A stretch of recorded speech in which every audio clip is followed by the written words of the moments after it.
Haps. Good morning, Haps. I accidentally shut the intro music off for about the last 45 seconds, but we started it again. Hey, we are live here on Haps. Good morning, Haps. Good morning, Haps. Hello from the southern tier of upstate New York, and good morning to Tioga County. That's the county I live in here in New York State. And in the southern tier of upstate New York, where I live and reside, Richard Roberts here on the Haps. Getting our day started. It's a Monday again. Oh my God. Remember last Monday, I was thinking, oh my God, the week's going to be long. But then, the week just flew right by. So we're getting our day started here. Positive start to the day. Broadcasting on Haps and having fun. Positive start to the day. Hashtag PSTTD. And we're going to live life and have fun today. It's our positive start to the day. That's what it's all about. Get jazzed up here. Get jazzed up with this. I like the intro music. Intro music is Potato Deal from the YouTube Live library, and we're broadcasting on YouTube Live along. We got 6. You're multicasting with 6 running Haps, YouTube Live, Twitch, Periscope, which is soon to be Twitter Live, and then twice over on the Facebook, personal Facebook, saying hi to the cousins and all my Air Force buddies, and over there on the public Facebook, The Real Fireman Rich, which mirrors my Twitter page at Fireman Rich. But here on Haps, I'm known as Richard Roberts, and we do have the morning coffee. First cup here, folks. And it is tasting good. We'll go ahead and turn that off. And we got family members waking up here. As far as that goes, too, getting our day started early here. Another work week here in New York State, and the audio is good. I think yes, we had some good broadcasts yesterday. I didn't do the gaming bit. I had a botched one Saturday. I talked about that yesterday, but we had some a good morning broadcast yesterday with our good friend Michael Bathurst, and I was on a couple broadcasts after that with, who was I on? I can't remember. I can't recall now.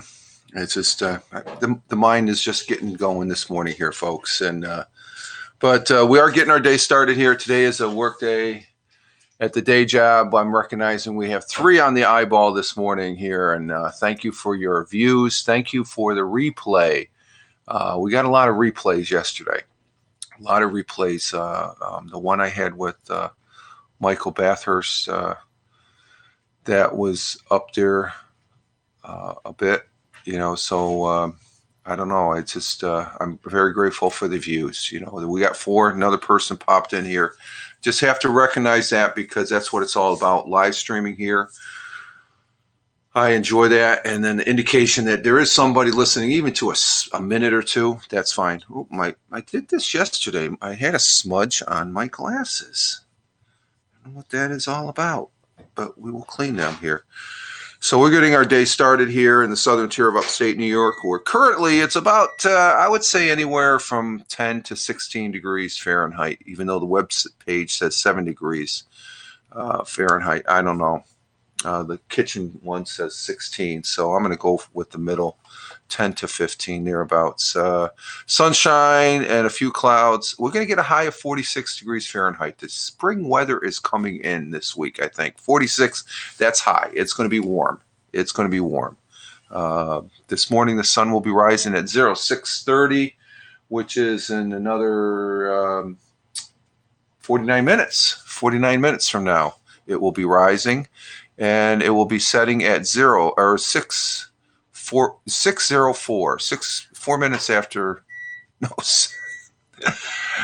4 minutes after 6 this afternoon, PM, 6:04 PM, as far as that goes, the sun setting. And I was almost going to do a moon broadcast because over in the east there, right there, that's east.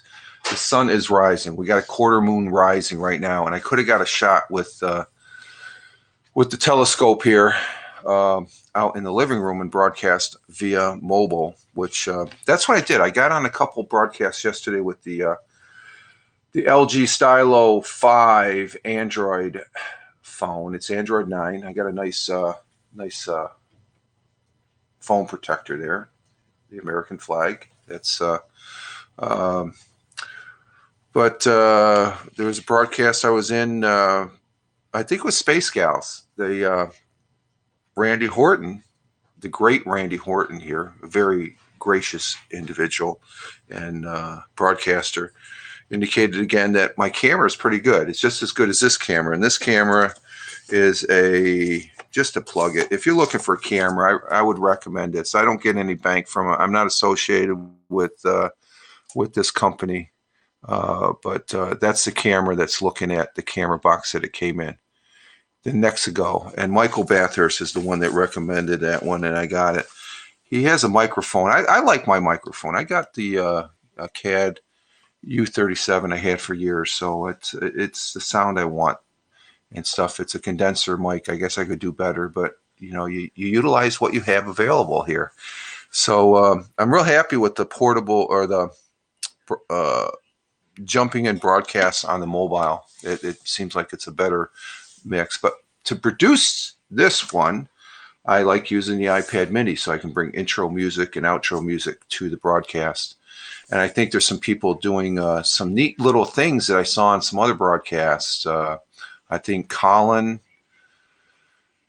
and his partner, broadcasting partner there, I guess, John, they've been doing something with vMix. I looked at vMix. It's sort of like bringing a green screen behind, but you don't need the green screen, it looks like. They have a 60-day free trial. Again, I'm not associated with this. I'm just throwing this out for other broadcasters that may be interested. vMix. It's a 60-day availability. They were playing around with it. It looked pretty interesting. I don't know if I'm going to have time for it. I like using OBS. And maybe one of these days I will put a green screen behind me and play around with it. But not anytime soon, I guess. I just don't have the time there as far as that goes. Let's see. Our thought for the day. I like bringing a thought for the day. And I know everybody's going to say, this guy's a crook, if you remember him. But I remember when I was in grade school, he was one of our presidents. I think he knew what he did was wrong, unlike some, and this is a close summit talking about politics, but his quote here, I think there's some politicians on both sides of the aisle that could probably benefit from this thought for the day, something to think about. But it's from President Richard Nixon. And that thought is, let us begin by committing ourselves to the truth, to see it like it is, and to tell it like it is. To find the truth, to speak the truth, and to live the truth. Richard Nixon. And I think after he resigned, I think maybe I want to believe that he knew the truth was what he did was wrong. But I don't know. With today, the world we live in today, I don't know, sometimes the truth can be a little bit sketchy, I guess, on some things. So I'm going to leave that where it's at. I thought that was pretty interesting. It'll give you something to think about, because what do they say? The truth will set you free. And maybe he's setting himself free with that comment. I'm not sure exactly when that came out. I'm going to have to look that up. As far as when he quoted that, probably I want to think it's after he got out of the presidency, when he resigned, because that was a big deal back in the day. But that's it. Enough about politics. He was one of the presidents here. I know the Gerald Ford, who was his vice president, took over for him. I actually met him personally years later when I was in the United States Air Force. I actually shook his hand, and he was a good man, Gerald Ford. Richard Nixon's vice president and the president after Richard Nixon resigned. And he was also, a lot of people don't realize that he was as a young congressman, he was on the Warren Commission that investigated the President Kennedy's assassination, which there's probably a lot of things that were in that committee that we still don't know who did. Well, I think we have an idea, but anyway, a little history there with our quote and thought for the day. Yesterday's broadcast, I got talking with Michael Bathurst, who's going to probably have a broadcast on after this. He usually has one at about 6:30 and stuff, which I usually catch a little bit on the replay on my break and lunch. That we're talking about our pets and which are members of the family, as far as that goes. And he has a canine member of the family that is going through end of life type thing going on, which we experienced here in my household and family with our Max and stuff like that. But and I hope, again, thinking about you, Michael, as far as with Zoe there, as far as keeping her comfortable as she, it's obvious she's ending her years, and the same was with our Max. But we have pets, and here in this house, we have 6 cats. I've mentioned that before, and this is a cat story that I find pretty interesting. And our 6 cats, they all get along for the most part. The 4 younger ones, like Chase and Jack, he's the eldest cat, but they all have their unique personalities. So, but in the story, interesting, and I'll be posting up a National Geographic's article concerning it on my timeline here on HAPS. And if you're watching on Twitch, YouTube Live, Periscope, which will be Twitter Live here in April, and Facebook, you're going to have to come to HAPS, haps.tv/@ Richard Roberts, and you'll see that article. But you need to come here to get an account, just to view the great content. Download the app if you have it on a cell phone, and subscribe. You can subscribe to me, that's okay, but there's a whole bunch of other people that you can subscribe to. So but you can support their works here on HAPS they give you coins, and you can throw them some coins and stuff like that. You get so many coins. I had a problem with the coin thing last night, because yesterday was, what was it, my 67th straight day logging onto HAPS, and they give you 50 coins every day that you're logged in, and it just didn't. Okay, Osnin is broadcasting right now. He's walking. He's over in Malaysia. I just got a notification. That's what that the ding is. But the coin thing didn't work, so I put in a report issue, and it ended up a little bit after that. It succeeded. I was having for like 30-40 minutes trying to hit the button, wouldn't work.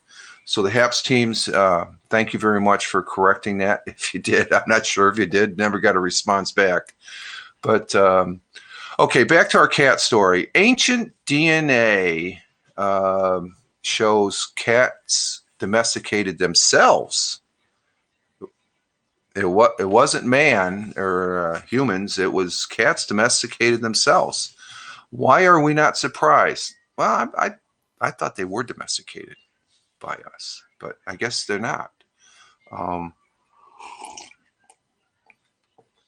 Let's see what it says here. Domestication of animals was an amazing feat that changed human relationships with the natural world. But with the Pomeranian while a Pomeranian, I guess that's a version of a cat. I don't know if Randy Horton, his cat, is a Pomeranian. It's a neat looking cat. That's Earl. He has a cat. But while a Pomeranian looks nothing like a wolf, a thoroughbred jump horse looks nothing like a wild pony, and a potbelly pig looks nothing like a black bear. Domesticated horse cats look pretty much exactly like wild cats. That's because they domesticated themselves, not through form, but through function. And research reveals that wildcat ancestors share essentially the same genetics as house cats today. So the 6 cats I have in this house, they have the same genetics as a tiger, as a leopard, as a panther. So we have one cat that could be a panther. That's Calvin. He's the baby Huey of the bunch. Let's see. The 2 lineage of cats, the European forest cat and the Southwest Asian North African wild cat, and they got the scientific names for them, are solitary hunters that lack any strong social hierarchy, which would make them poor candidates for domestication by humans to start with. It was that the cat itself who came to prize the territory around the homes of ancient farmers or the wharf of an ancient mariner. They were drawn to the plentiful supply of prey in the form of rodents, which brought their species and ours to be inseparable linked, and they took care of the rodent population. A study in 2017 looked at the genetics of over 200 cats from all 5 wild subspecies, along with cat remains from Stone Age Romania and even Egyptian cat mummies. The Egyptians mummied their cats and found that in the nearby East in 4,400 BCE and in North Africa around 1500 BCE gave rise to domestic cats, likely because it was here where the earliest agricultural cultures occurred. Still, cats exist unchanged through thousands of years, existing until the Middle Ages before selective breeding, the typical activity of domestication, began to give rise to more unique types of cats. I think that there was no need to subject cats to such selective processing since it was not necessary to change them, said the evolutionary genesis and study co-author Eva Maria Gigi to the National Geographic. And I'll be posting that article on my timeline here at haps.tv. They were perfect as they were, so there was no reason to change them. But, us humans, we always want to change shit. If it's not broke, don't change it. But in our case, we changed it. So thus the results of the various breeds of cats that we have. Rather than merely merging social hierarchies and breed selectively like humans did with wolves, cats simply existed to close proximity to humans without even fully entering socialized processes. The first domestic cat genes the scientists identified were patterned on the tabby cat, the first truly domesticated, if such a word can be used, a house cat. Striped tabby cats, or striped tabby cats were found in the European gene set of wild cats back before 6,500 BCE, and they stayed for 3,000 years before emerging in the Near East genetic profile. Tabby cats evolved their characteristic blotches in the Ottoman Empire in 1300 CE, and it wasn't until the 18th century that the tabby pattern began to be associated with domestication.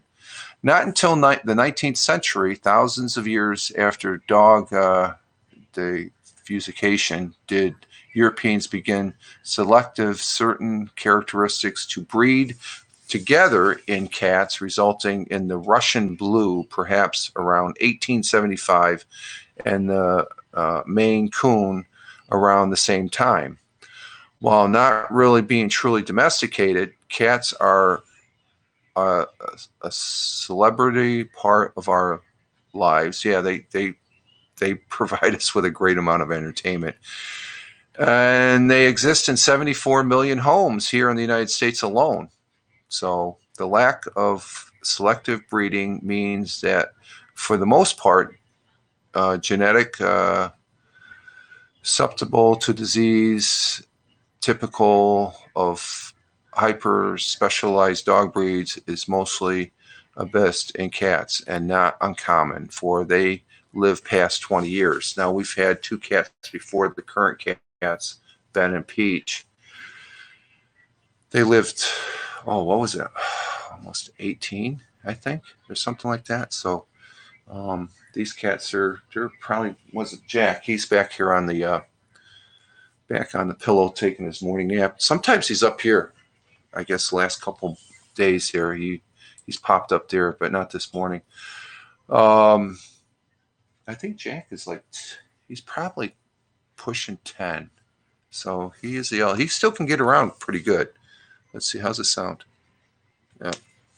So he gets around pretty good. And the other cats, we have Lucy and her 4 kittens, or 4 young adult cats now. They're Bug, Dora, Calvin, and Murdoch.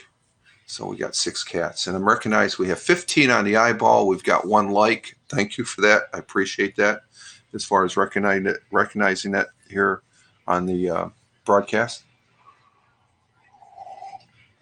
So the cats, we rescued Lucy and her 4. Well, the wife brought them home, and we just decided to keep them. We were going to take them down to the shelter, but we had plenty of room in this house, and I'm glad I did, or glad we did. Sometimes it's a pain in the ass because I don't know, but you do what you can do. If we didn't, I don't think they'd be here today, because they were thrown in a garbage can in a box, and that just is wrong. So they're having a better life than what they would have had if we didn't rescue. If my wife didn't pick up that box that was in that garbage can, because Lucy was just a kitten having kittens, and so we've had them for going on 4 years now, I think. So our household feline furry friends, both cats and dogs, are they bring unconditional love as far as that goes. And some people can't stand having pets, and but which I never had we're able to have a pet the 20 years I was in the Air Force. So I've been out 24 years now. And we had Max. I don't think I'm going to get another dog. I sort of indicated that again on yesterday's broadcast when I was talking to Michael. It's just my feelings are it's an emotional roller coaster, and we still think of Max. Max is still in our heart.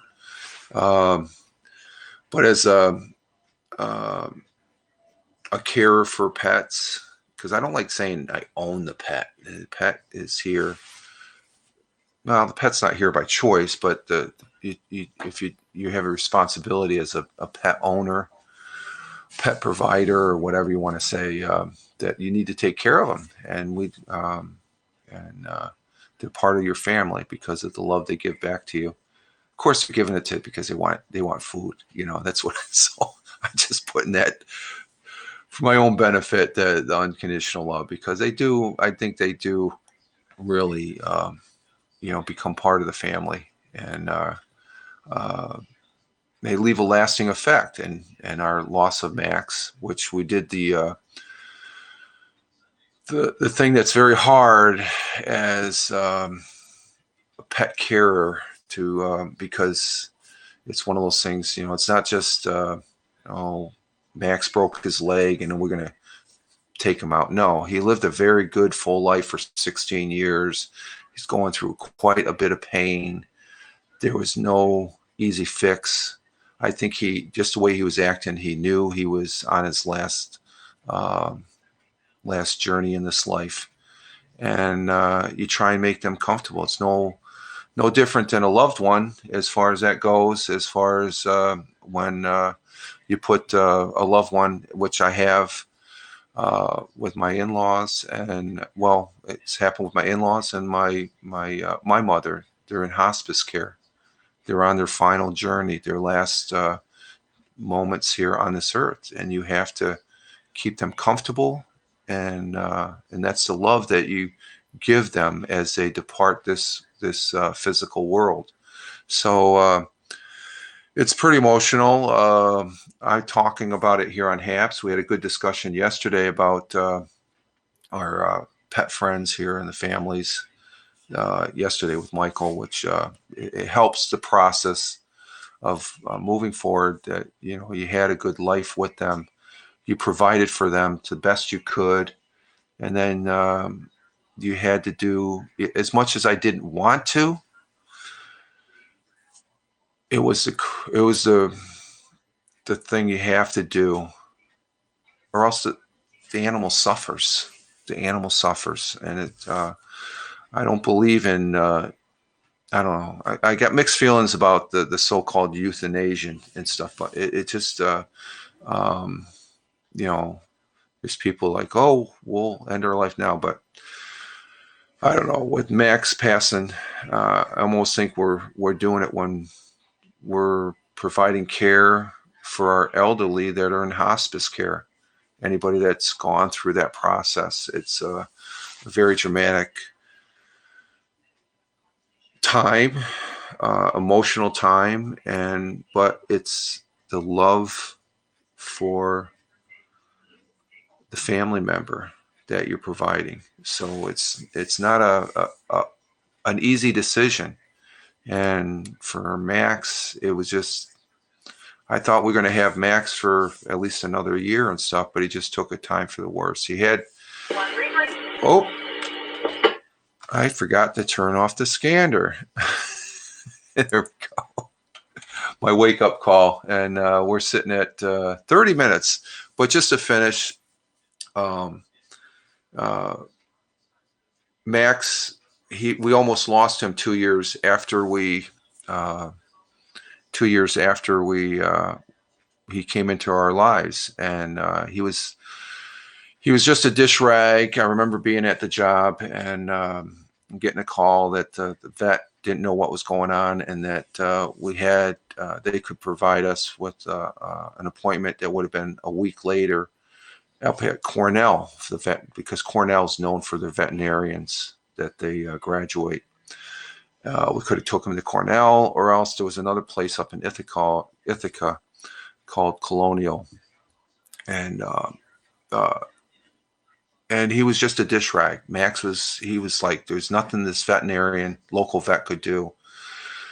So the veterinarian service up in Ithaca, New York, was a specialized in back injuries, surgeries, and all that. Very specialized. All Cornell grads at this particular. And if we would have waited a week, we wouldn't have had Max. He would have passed that back then.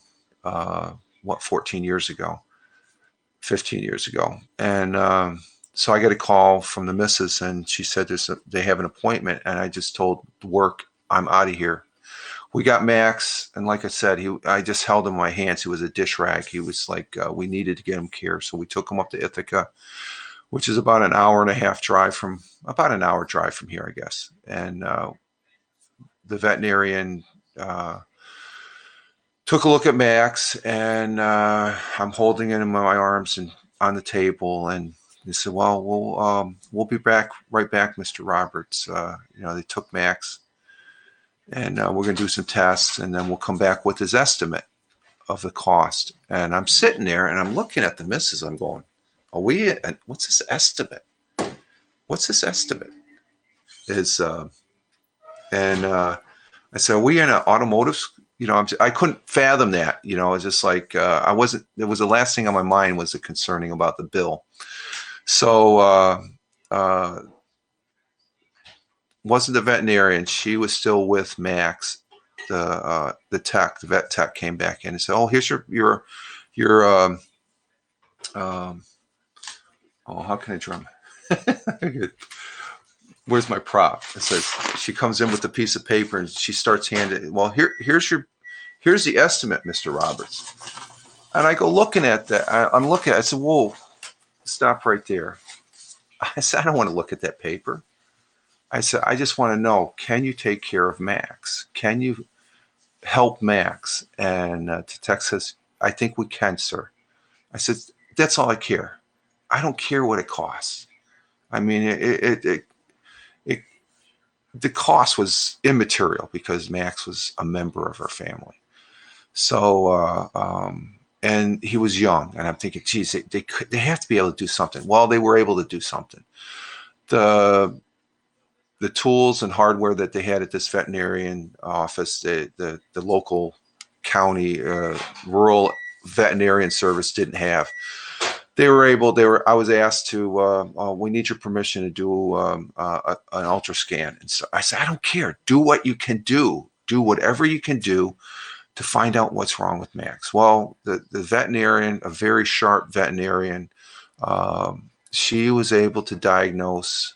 They stabilized Max. He was obviously dehydrated, and stuff like that. But they found the root cause. The root cause of him going on the downside was he had Addison's disease. His adrenal gland was small. So when he got sort of sick or ill, his adrenal gland could not keep up. So he just goes on a downhill spin.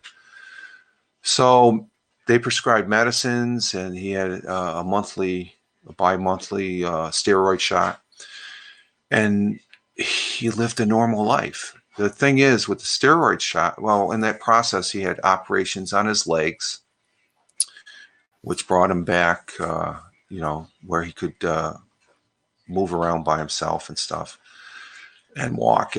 But the daily walks were out, just walking around. Once he had the operations on his legs, he was just more or less confined to the yard here that we'd walk around in and stuff. But he could walk, get up the stairs and stuff like that. The steroid shots over the course of the years took a toll on his back hind legs. And he was up in age, and he was having some other issues as far as from his blood work that he's had on the last couple of. But the root cause of him, the decision was that his back end was just completely deteriorated by the steroid shot. So we were able to keep his life going for a productive life for 16 years, which is pretty good for, I guess, a dog. And we had to make the decision that was what was best for Max at that time. There was no way he could move around himself, and we had to. So it's a hard call, but it was made, and Max is in a better place right now. So, and it was out of the love for the animal that we made that decision. So, okay, I told the story. I'm wheeling up here again, but I'm comfortable of talking about it here on HAPS, and I appreciate those people that are listening to it and stuff. So, but Max is in our hearts. We're happy. We feel him every day. We have his ashes, and again, I'm not going to get another dog. That's the bottom line there. So, but I'm going to go ahead and it's time to exit stage left here. And again, I want to say HAPS is a great place because it's helped me get through the process here as far as that goes. So again, just want to say that it's not an arbitrary thing that to put down an animal. You put the animal down because there's no other recourse, and it's out of the love for the animal, because keeping the animal alive is just it's not good for the animal. You have to make the call, and I think Michael might be wrestling with that call. I don't know. We didn't really get to. This is a little bit more in depth because I want to tell you the background with our Macs that we had as far as that goes, and it's something to talk about as far as that goes. And so with that, I'm going to go ahead and end the broadcast here as we get our day started here. Maybe I got time enough to maybe get another cup of coffee here as we see the sunlight starting to pop out. Sun rising at 06:30, I guess it said. So